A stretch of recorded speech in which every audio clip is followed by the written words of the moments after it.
তো দেখো আজকে চিকেন বানাবো, তো চিকেনটা একটু অন্যরকম ভাবে বানাবো।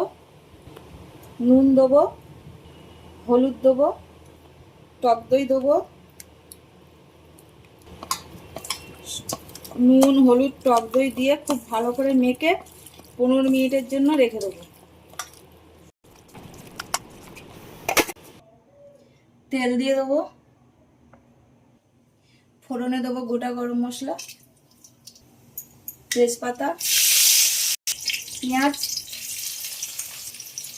কারি পাতা,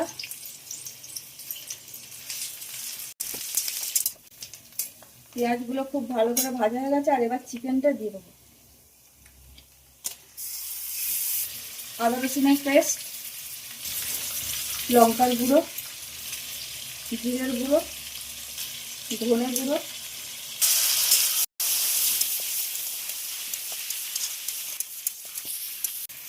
দিয়ে দেবো কিছুটা গোটা রসুন, কাঁচা লঙ্কা, টমেটো,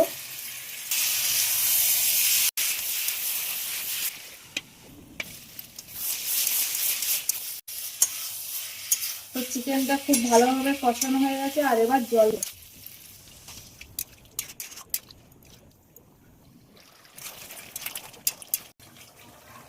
এবার উপর থেকে একটু গরম মশলা দিয়ে দেবো, আর একটু কারি পাতা দিয়ে দেবো। আরো 5 মিনিটের জন্য ঢাকা দেবো, তারপর নামিয়ে নেবো।